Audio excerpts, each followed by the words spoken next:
So we just got some very interesting leaks about the upcoming 4-star support Adelheid. She's believed to be coming out in the second half of Season 1, and based off these leaks, she's looking like a very strong unit. One could argue that she's just as good as Mika, if not better in the long run, but again, these are just leaks, so take everything with a grain of salt. But yes, without further ado, let's take a deep dive. Firstly, we need to look at Fairy's Blessing. Zero cost exhaust ethereal, which increases the damage, shield gain, and healing of the next card by 25%, and it's stackable. This is a card which she generates and also interacts with when using her other cards, which we'll talk about. Now firstly, this is a very versatile card, obviously. Basically a generic 25% buff to everything that matters. Exhaust makes a lot of sense, as these are generated. I think realistically we can look to have at a minimum 2 to 3 stacks of this buff at any one time, thanks to her Festival and the Hopeful Story cards, and then also her Epiphanies. So straight up, really nice buffs. She also provides what Mika essentially lacks, which are damage and shielding buffs. This means that she synergizes really well with a unit like Calipe, who can utilize 2 of the 3 buffs in one go, since a lot of her big damaging moves also provide shields. Next up is most likely her purple card, meaning it's non-copyable and it has no Epiphanies. But this is also the card which myself and many others believe to be the game changer, the very strong card. 1 cost upgrade, initiation, -1 cost of all skills. On paper, this card looks absolutely insane. And don't get me wrong, it is very strong. But when we look at the most busted cards that we have right now, such as Adelheid, the Snack Draw, and even like Mika's Source of Water, they are already 0 cost. But what this really means is that this card can open up a lot more opportunities for the mediocre cards and or Epiphanies. We look at like the Joker card, for example, or even some of the more powerful Forbidden cards. All of a sudden, they're now -1 cost and a lot more playable. Overall, we'll have to wait and see what this card can do and if there will be any more insane combos. But what I can say for sure is that this card has a lot of long-term value. As we expand the roster, we may start to see more units who can really make use of this -1 cost. Magic Castle is a 1 cost AoE attack which deals 140 to all and then heals for 50% of the damage done. This is basically Mika's Whirlpool, but dealing 60% less damage and then costing 1 less AP. That card already is an auto remove anyways, but I think this one is also largely whatever, unless we look at versions 4 or 5. 4 is going to buff Fairy's Blessing overall, but we don't know by how much exactly. We're probably looking at a bump of anywhere to 35 or maybe even 50% instead of base 25, which can be very strong. And then 5 seems like it could be a crazy combo piece for a massive one-shot combo if we're looking at like Retain Beryl or maybe like a Giga Dump with Renoa. Overall, the base card is whatever, but the Epiphanies are the ones that make it seem quite interesting. Next up is Festival. The whole name is cut off, so we're just going to call it Festival. At base, this is a 1 cost skill for 1 turn. Each time you use a card except Blessing, create 1 Blessing, maximum 3 times.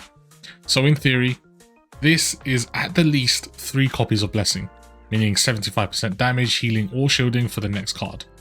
Obviously, this is going to be great and a core combo piece for that big damage and or healing / shielding, but can also be used at 1 at a time to maybe buff healing once and then use the other 2 for damage, etc, etc.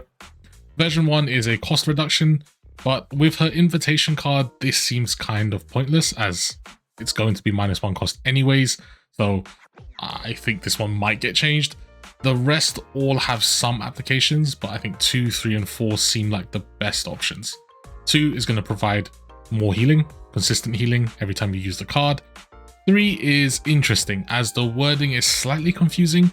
If this means that it's going to double however many copies of Blessing you have in the hand by 2 for 2 turns, this can be pretty good for a multi-turn value swing. And can mean some insane turns where you have like 6+ blessings. So that's pretty cool. Number 4, again, the wording is really weird. We need to kind of figure out, does this mean it's going to double the effect, i.e. at 2 blessings we're going to be at base 50 and that's going to change to 100? Or does this just mean it's going to add 2 stacks? We'll have to see. But yeah, pretty good card. Next up, we have her premier healing card, Song of the Bluebird. This is a 1 cost, heal 120, and then an additional unknown percentage based off her blessings in hand. This is not bad at all, but the epiphanies are where this card really shines. Version 2 multiplies the blessing effect by 2, so this could mean at, let's say, 3 stacks at 75% base, it's now going to be 150%. Pretty strong combo piece. But version 5 seems like the most interesting and most powerful one. Very, very strong. This may end up being one of the best overall healing cards in the game. 100% heal on skill use. This realistically translates to maybe 200, even 300% healing every turn. Depending on the team composition, it could even be more than that. The one thing you have to keep in mind is that this is not going to work for Tressa's Shadow Reload healing epiphany, as the healing has to be from a skill. And this doesn't count as skill healing, so it's not going to work, unfortunately. Lastly, we don't have all the cards, but we can get the general gist of what Hopeful Story is trying to achieve, and that is going to be the general blessing generator. The real standout ones in terms of epiphanies would be number 4, which basically guarantees you 2 copies minimum every turn for the whole fight.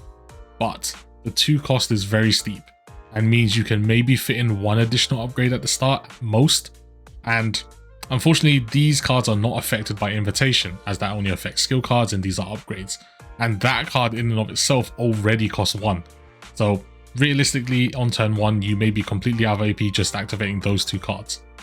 Now, version 5 is also a very, very interesting card, as this could potentially fix Yuki's problem with her dead handing after she uses all of her attacks, as she can't draw them anymore from her deck as they're all in the graveyard. This card allows us to draw from the graveyard, which can be a very fantastic synergy. And that, boys and girls, pretty much wraps up what information we have right now. On paper, she's looking very, very strong. Even if some of these change here and there, that invitation card is ridiculous. And if that does go through, she's going to open up a lot of possibilities for the future. But are there any crazy combos you think I missed? Please let me know. When we have more information, I will do a revised pre-release review and we can update our opinions then. So if you enjoyed, please do like and then subscribe for more. Peace.